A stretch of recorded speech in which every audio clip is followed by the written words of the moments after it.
Alors Fabrice, à titre individuel, tu as accepté d'être l'ambassadeur de Solibad en tant qu'entraîneur, l'un des 4 entraîneurs au monde qui vont être nos ambassadeurs.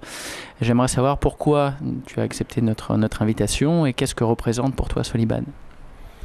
Alors pourquoi j'ai accepté votre invitation? Parce que je trouve que voyager dans le monde grâce au badminton, ça permet d'ouvrir les yeux sur des choses auxquelles on ne fait pas forcément attention lorsqu'on est chez nous au quotidien en France, et qu'il y a des pays qui ont beaucoup moins de facilité que nous. On voit des gens dans la difficulté, et on sait que notamment par rapport aux enfants, il y a des choses qui me touchent personnellement.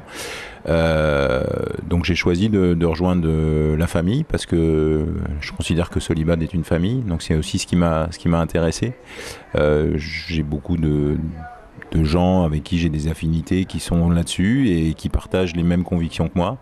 Donc rejoindre Solibad, c'était aider du mieux que je peux pour apporter une parole, pour apporter un message envers les autres membres du badminton mondial, mes collègues coachs, pour les sensibiliser là-dessus.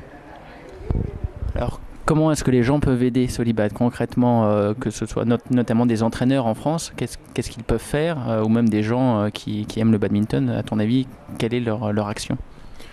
Et moi, je trouve qu'il y a pas mal de choses qui se sont mises en place, notamment dans les clubs, avec un gros soutien apporté à Solibad par l'intermédiaire de Tombola.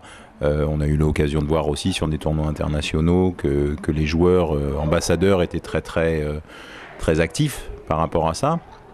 Je pense qu'il faut mobiliser le plus de personnes possible au niveau maintenant international. Donc moi je vais en parler à mes amis entraîneurs du monde entier, les solliciter pour peut-être que nous on fasse aussi des actions dans le cadre de regroupements, aider, je sais pas, faire des animations badminton. On a vu que le badminton pouvait être en animation en extérieur, donc ça ouvre des portes, et ça nous permet je pense avec les grands noms qui sont actuellement ambassadeurs Solibad, ça nous permet de ramener peut-être aussi l'attention de certains médias et d'apporter des fonds c'est parce que c'est ça le plus important en fait. C'est pas rapporter seulement l'attention, mais surtout rapporter des fonds pour aider ces enfants en difficulté.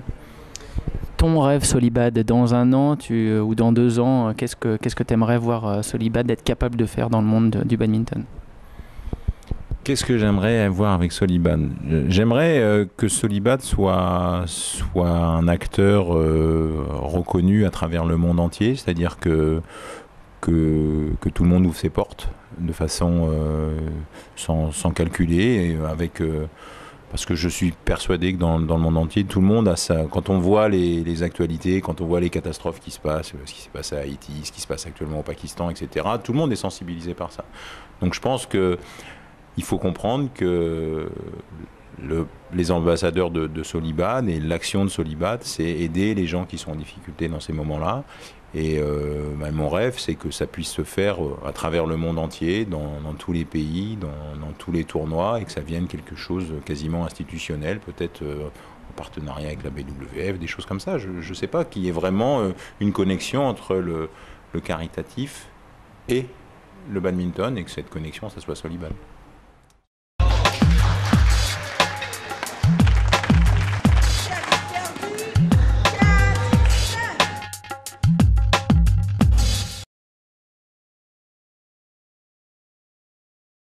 Bonjour, je suis Arnaud Laperdon, juge de ligne pour ces championnats du monde à Paris. Quelle expérience vous avez en tant que juge de ligne? C'est ma 4e compétition internationale, de niveau international. Auparavant, j'ai officié sur les 3 Super Series à Paris.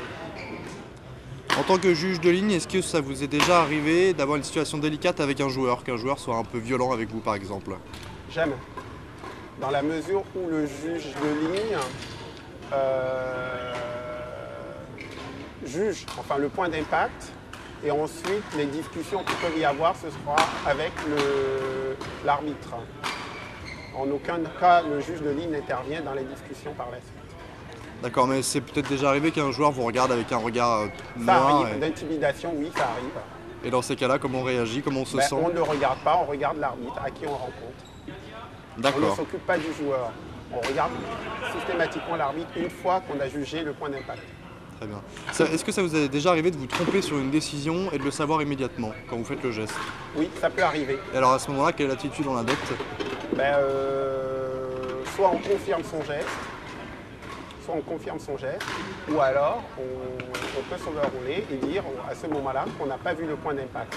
Alors là, c'est le troisième mouvement qui intervient, et c'est l'arbitre qui prendra la décision dans ce cas pour juger le point. En tant que juge de ligne, est-ce qu'il vous avait déjà arrivé de voir quelque chose d'assez improbable? Au niveau du jeu, oui, on a de très très bons points. Pour ce qui est de juger les lignes, effectivement, on a de temps en temps des points très très chauds où il faut vraiment se décider très vite.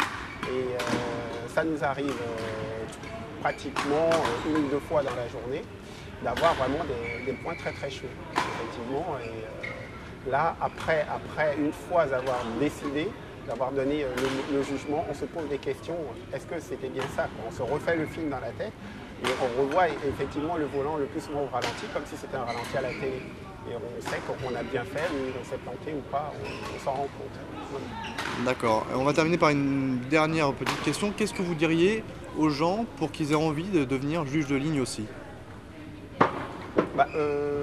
C'est un peu particulier parce que pour être juge de ligne, d'abord, il faut être arbitre. Donc il faut passer par la formation arbitre pour pouvoir officier sur ce genre d'événement. Donc il faut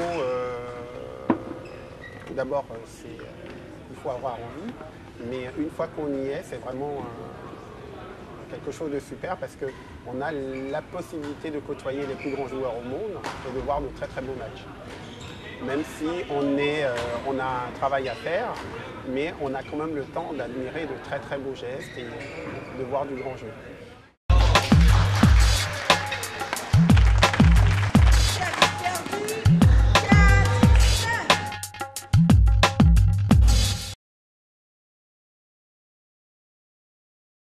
Vous êtes supporter de l'équipe de France de badminton? Bien sûr, on est de tout cœur avec eux de toute façon. Tu joues au badminton aussi? Et tu supportes l'équipe de France de badminton? Ça fait combien de temps que tu joues au bad? 3 ans. Et qu'est-ce que tu as envie de dire à l'équipe de France de badminton? Allez. Envie de voir ses représentants aller loin dans ce championnat du monde? Ah bah bien sûr, oui, il faut qu'il fasse une bonne opération sur ce tournoi. C'est qui ton joueur préféré? Moi j'aime bien Brice, j'aime bien Pi évidemment. Puis voilà, après un peu tout le monde, hein. Bon courage. Je suis dans les gradins, tribune A, voilà, mais actuellement je voulais rentrer, mais comme vous pouvez le constater, il y a énormément de bruit, énormément de monde, c'est le match de Mathieu Loyingping, on peut plus rentrer dans la tribune A, c'est inaccessible, J'aime bien regarder Pi. Mathieu est aussi impressionnant, mais Brice aussi.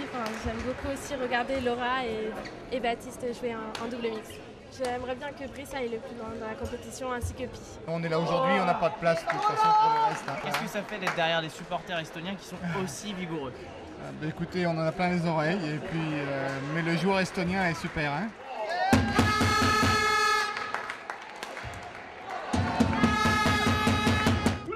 Perrine qui a perdu aussi.